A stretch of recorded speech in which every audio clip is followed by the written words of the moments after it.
All right, let's get into it. Today, we're tackling a problem that drives every gardener crazy at some point or another. You plant a seed, you do everything you're supposed to, and you get absolutely nothing. So we're gonna figure out why that happens and how to fix it for good. You've been there, right? You get the perfect soil, the right pot, you gently place that tiny little seed in, wait, you watch, and crickets. It is such a common story, but I promise you, it has nothing to do with luck or having a green thumb. There's a science to this, and today, we're cracking the case. That's right. For the next few minutes, think of yourself as a detective. We're going to look at the clues, understand what makes these little seeds tick, and figure out exactly what they need to spring to life. By the time we're done here, you're going to have the complete toolkit to make it happen every single time. So, our investigation starts right here. Most of the time when seeds fail, it's not some big, unsolved mystery. Almost always, it can be traced back to just a few key things that we're missing. And it all begins with understanding what a seed really is. The best way to think about a seed is like a self-contained survival pod. Seriously. Inside, you've got this tiny baby plant, that's the embryo. It's wrapped up in a tough outer shell for protection, that's the testa. And it even has its own packed lunch, the endosperm, which has all the energy it needs to get started. It's just waiting for the signal to wake up and grow. So what exactly are those signals? Well, to unlock a seed's potential, you really just need to provide what I like to call the 4 keys to life.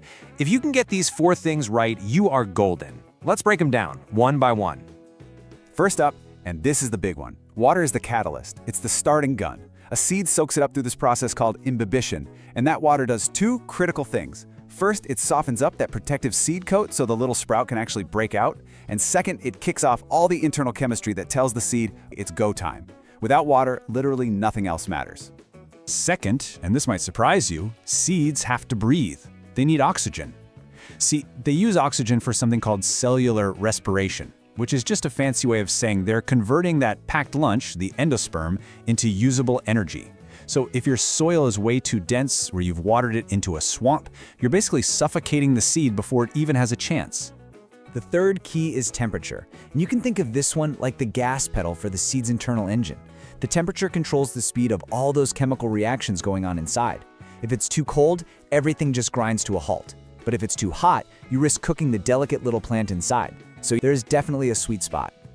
And here it is. For the vast majority of seeds you're going to plant, that sweet spot is right between 20 and 25 degrees Celsius. That's about 68 to 77 degrees Fahrenheit.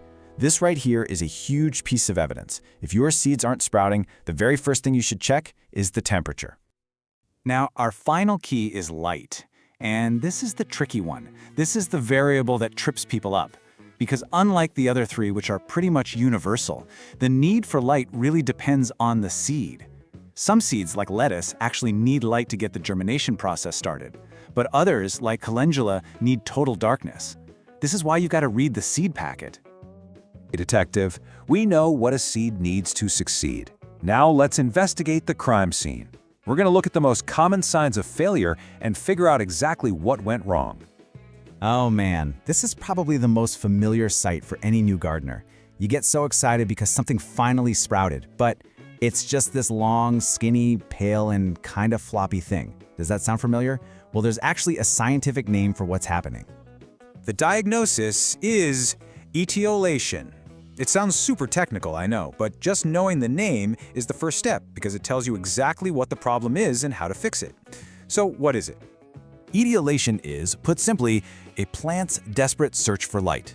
The seedling has already used up all the energy from its packed lunch, and now it is frantically stretching its stem, reaching and reaching, trying to find a light source so it can start making its own food through photosynthesis.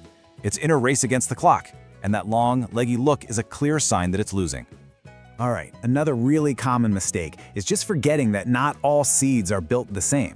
You've got your soft shell seeds, like beans, that are pretty much ready to go right out of the packet. But then you have hard shell seeds, like nuts or even sweet peas, that have this tough, almost waterproof coating. If you plant those directly, they might just sit in the soil forever because water can't get inside to kick things off. Luckily, the fix for these tough customers is super easy. You just pre-soak them. The whole goal is to soften up that hard outer shell so water can get in.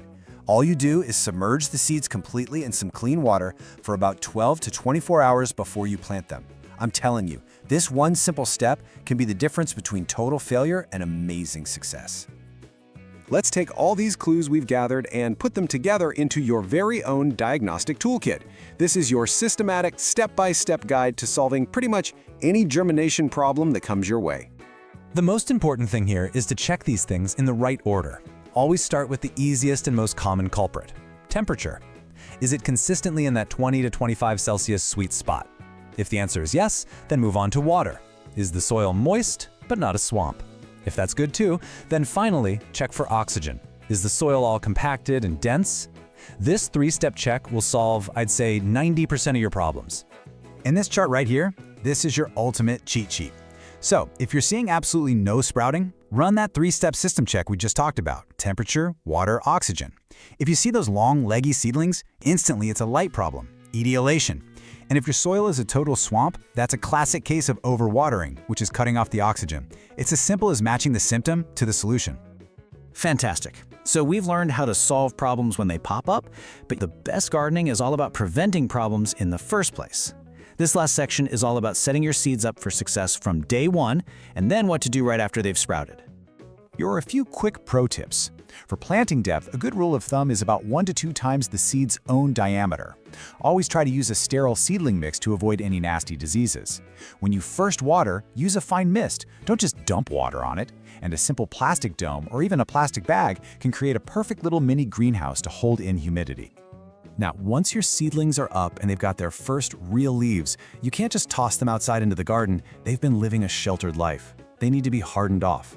This is a super important step where you get them used to the real world, a little more direct sun, a little more wind each day, for about a week. It prevents shock and makes sure they're tough enough to thrive out there. And really, this quote just sums it all up perfectly. Getting a seed to sprout successfully isn't some happy accident. It's a repeatable, predictable process that comes from understanding what a plant needs and managing its environment to give it exactly that. And now you have that understanding. So there you have it. You've gone from a frustrated gardener to a full-fledged garden detective. You've got the diagnostic toolkit, you know the science, you have the principles for success. The only question left is, with all this new knowledge, what are you going to grow first? Thanks for tuning in.